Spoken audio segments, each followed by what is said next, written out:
व्यापारिक पट्टे के बारे में बताया। व्यापारिक पट्टा ट्रेड डिस्काउंट कब दिया जाता है? माल का विक्रय करते समय माल के विक्रय मूल्य पर दिया जाता है और विक्रय मूल्य में से उसको कम कर दिया जाता है, लेकिन उसकी हम एंट्री नहीं करते, जिसकी मैंने एंट्री बता दी थी। अब मैं आपको बता रहा हूँ नकद बट्टा, कैश डिस्काउंट। नकद बट्टा है भुगतान प्राप्त करते समय दिया या लिया जाता है, क्योंकि व्यापारी अगर माल खरीद रहा है तो जब पेमेंट करता है उस समय पर उसको बट्टा प्राप्त होगा। लेकिन व्यापारी ने किसी को माल बेचा है और ग्राहक अगर उसको पेमेंट करता है तो उस समय व्यापारी उसको बट्टा देगा। तो व्यापारी के द्वारा नकद बट्टा प्राप्त भी किया जाता है और बट्टा दिया भी जाता है। इसकी एंट्री हमेशा भुगतान के समय पर ही की जाती है और वो मूल्य में से कम कर दी जाती है। बट्टा अगर दिया है तो डिस्काउंट को हम डेबिट कर देते हैं और बट्टा प्राप्त होता है तो डिस्काउंट को हम क्रेडिट कर देते हैं। कैसे? जैसे मैं एक एंट्री बता रहा हूँ। एक एंट्री है, रवि को 12,000 रुपये का माल बेचा।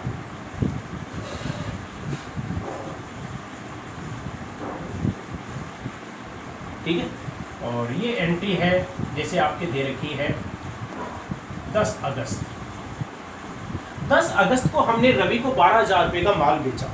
ठीक है, अगर इस एंट्री को देखते हैं तो इसके अनुसार हमारे दो खाते प्रभावित होते हैं। रवि आपके किस में आता है? व्यक्तिगत खाता, और माल बेचा ये किस में आता है? वस्तुगत खाते में। और चूंकि हमने उधार माल बेचा है क्योंकि व्यक्ति का नाम दे रखा है तो इसमें रोकड़ कैश नहीं है, तो हम एंट्री क्या करेंगे? व्यक्तिगत खाते का नियम, पाने वाले को डेबिट करो। पाने वाला कौन है? रवि, क्योंकि हमने माल किसको बेचा है? रवि को। तो हम एंट्री में रवि को डेबिट कर देंगे, देने वाले को क्रेडिट करो। देने वाले तो हमें हमारा नाम नहीं लिखेंगे। वस्तुगत खाते का नियम, जो वस्तु आती है उसे डेबिट करो। आ कुछ नहीं रहा है क्योंकि उधार माल बेचा है। अगर नकद माल बेचा हो तो हमारे पास क्या आता? कैश।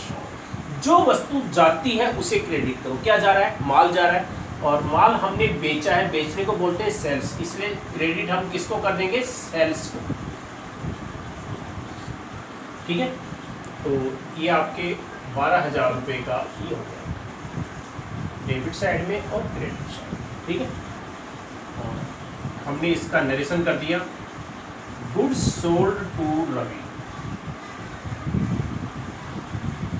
ये तो गई आपकी पहली एंट्री। ठीक है, 10 अगस्त को हमने रवि को 10 अगस्त को माल बेचा था।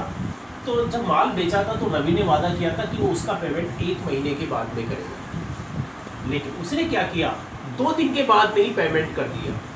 जल्दी पेमेंट करने के कारण व्यापारी ने उसको बट्टा दिया, क्योंकि नकद बट्टा दिया भी इसलिए जाता है, भुगतान को, शीघ्र भुगतान को प्रोत्साहित करने के लिए नकद बट्टा दिया जाता है। तो इसने वादा किया था कि वो अगले महीने के यानी कि सितंबर के अंदर भुगतान करेगा, लेकिन उसने 12 अगस्त को ही पेमेंट कर दिया। ठीक है, तो अब प्रश्न में क्या दे रखा है? रवि से भुगतान प्राप्त हुआ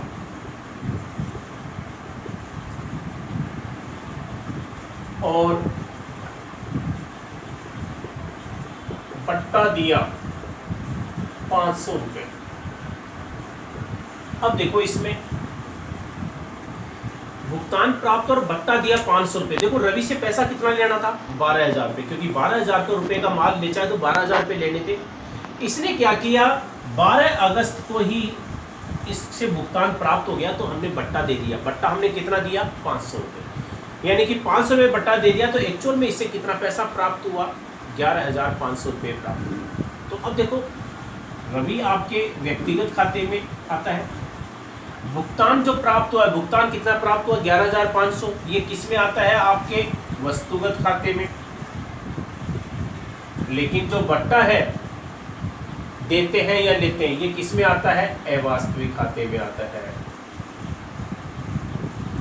यानी कि इसमें तीनों खाते प्रभावित हो रहे हैं, व्यक्तिगत, वस्तुगत, रवि आपके व्यक्तिगत खाते।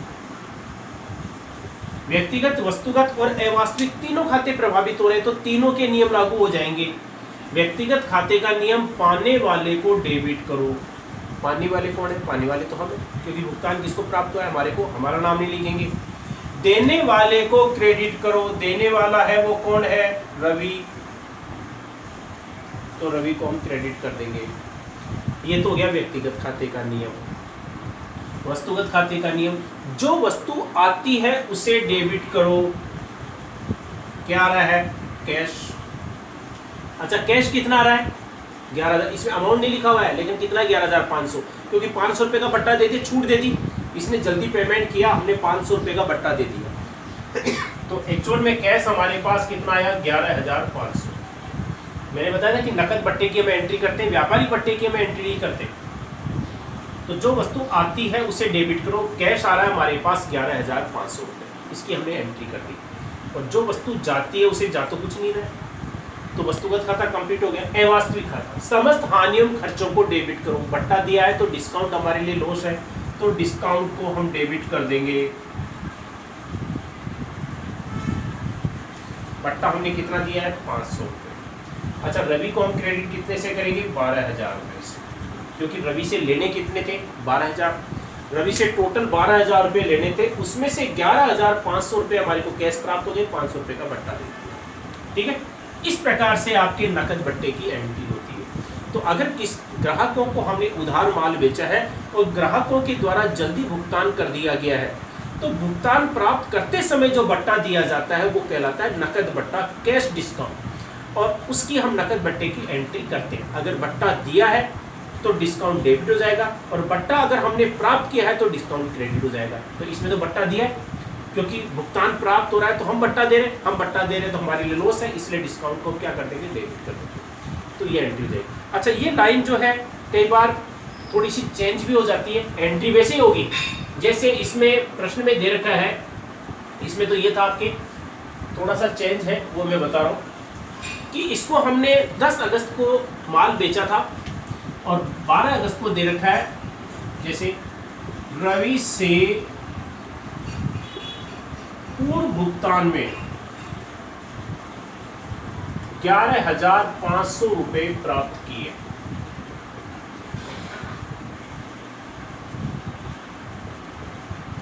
रवि से पूर्ण भुगतान में 11,500 रुपये प्राप्त किए, फुल सेटलमेंट।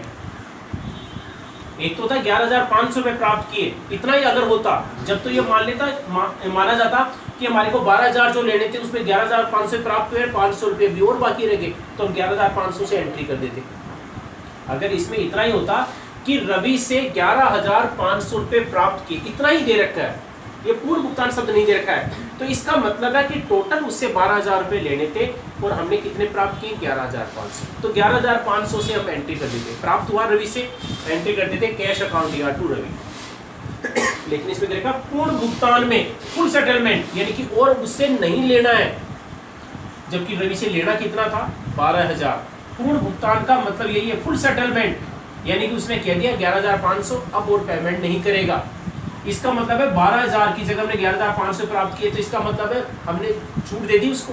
कितने की छूट दे दी? 500 रुपये की। तो बट्टा हो गया इसमें। तो इसमें लिखा हुआ नहीं है बट्टा दिया, लेकिन इनडायरेक्टली इसमें बट्टा आ गया, क्योंकि इसमें हमने रवि से पूर्ण भुगतान में 11,500 रुपये प्राप्त किए, फुल सेटलमेंट में, यानी कि और उससे भुगतान प्राप्त नहीं करेंगे। जब और प्राप्त नहीं करेंगे तो 12,000 की जगह हमने 11,500 ही प्राप्त करके हमने उसका हिसाब का निपटारा कर दिया, तो इसका मतलब है 500 रुपये का बट्टा दे दिया, छूट दे दी हमने। तो 500 रुपये का बट्टा दे दिया, वो क्या हो गया? Discount.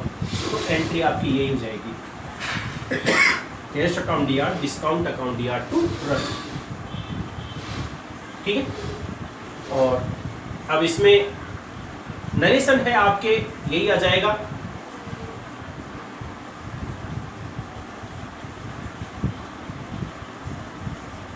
Cash received from Ravi and discount paid, ऐसे भी लिख सकते हैं, या ऐसे लिख सकते हैं cash discount from Ravi in full settlement, यानी कि पूर्ण भुगतान में। पूर्ण भुगतान में हमने पैसा प्राप्त किया, यानी कि और प्राप्त नहीं करेंगे। ये 500 रुपये का बट्टा हो गया। तो ये हो गया आपके नकद बट्टा। ठीक है। तो मैंने आपको व्यापारिक बट्टे की और नकद बट्टे की दोनों की एंट्री बताई। व्यापारिक बट्टा डायरेक्ट कम कर दिया जाता है, उसके में एंट्री नहीं करते, और नकद बट्टे की हम एंट्री करते हैं। और नकद बट्टा भुगतान प्राप्त करते समय या भुगतान करते समय लिया या दिया जाता है, और व्यापारिक बट्टा माल के मूल्य में से कम कर दिया जाता है, उसकी हम अलग से कोई एंट्री नहीं करते।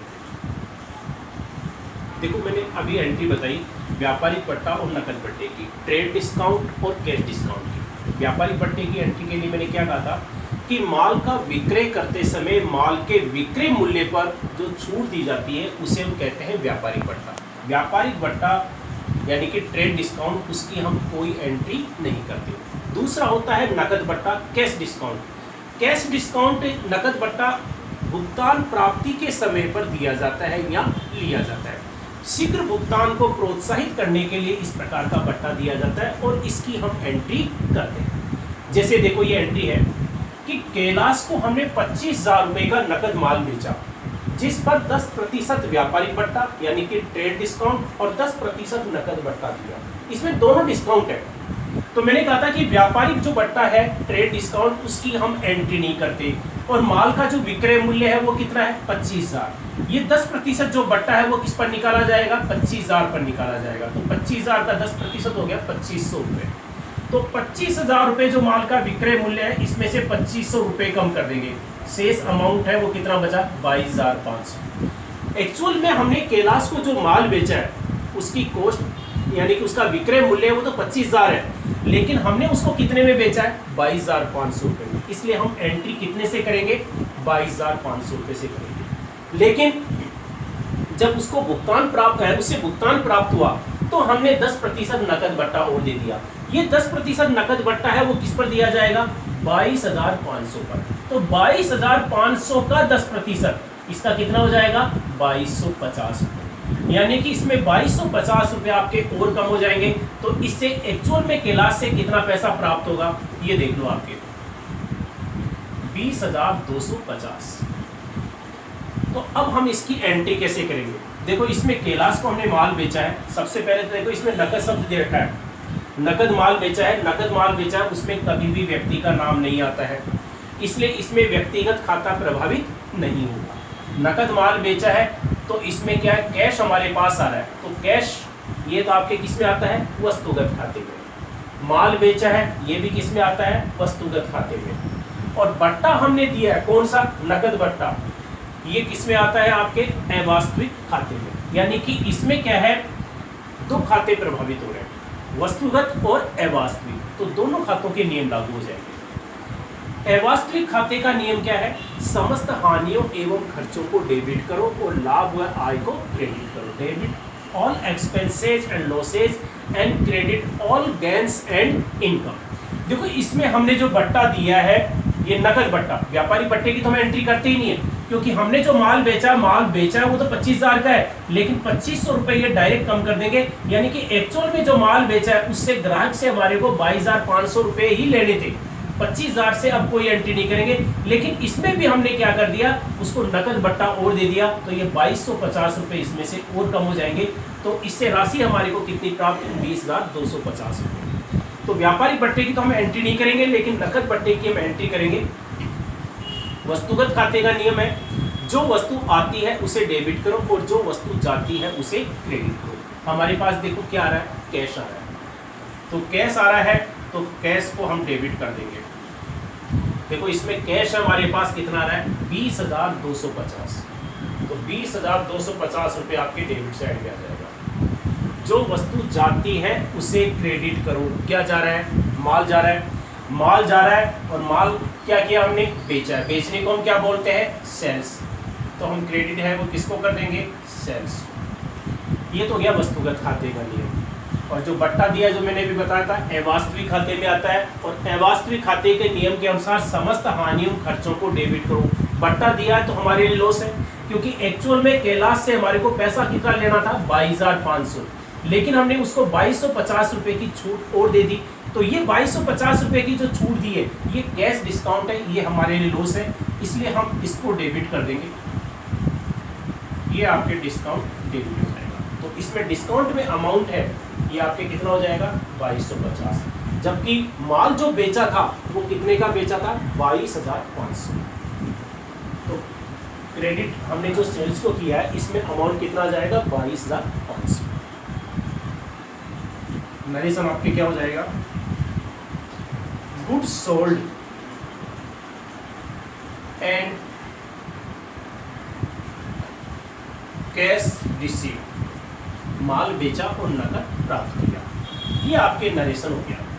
तो इसमें तुम्हारे को ये ध्यान रखना है कि माल जो बेचा जाता है व्यापारिक बट्टे की हम कोई एंट्री नहीं करते, केवल नकद बट्टे की एंट्री ही करते। इसका मैंने उदाहरण भी दिया था कि जैसे आप किसी दुकान पर माल लेने जाते हो, जैसे आपने किसी शूज़ की कीमत पूछी कि जूते की कीमत उसने बताई 1500 रुपये, उसने कहा कि हम आपको 10% बट्टा देंगे, तो 10% 1500 रुपये का कितना हो गया 150 रुपये, ये कम हो गए। उसने आपसे कितने पैसे लिए 1350 रुपये। अब व्यापारी कितने से एंट्री करेगा 1350 रुपये से, न कि 1500 रुपये से, क्योंकि उसने आपको जो माल बेचा है वो कितने में बेचा है 1350 रुपये में। ये 150 रुपये की ये जो छूट दे दी है, ये कौन सा बट्टा है व्यापारी बट्टा, इसकी कोई एंट्री नहीं करता है व्यापारी। व्यापारी किसकी एंट्री करेगा 1350 रुपये की। इसलिए मैंने कहा था कि व्यापारिक बट्टे की कोई एंट्री नहीं की जाती है, इसको केवल विक्रय मूल्य में से, ये सेलिंग प्राइस है 1500 रुपये जो मूल्य है ये सेलिंग प्राइस है विक्रय मूल्य, इसको विक्रय मूल्य में से कम कर दिया और 1350 रुपये बचे। तो अब माल का जो विक्रय है वो कितने का माना जाएगा 1350, व्यापारी सेल्स 1350 रुपये ही, ठीक है। तो ये मैंने आपको आज एंट्री बताई व्यापारिक बट्टा और नकद बट्टा, ट्रेड डिस्काउंट और कैश।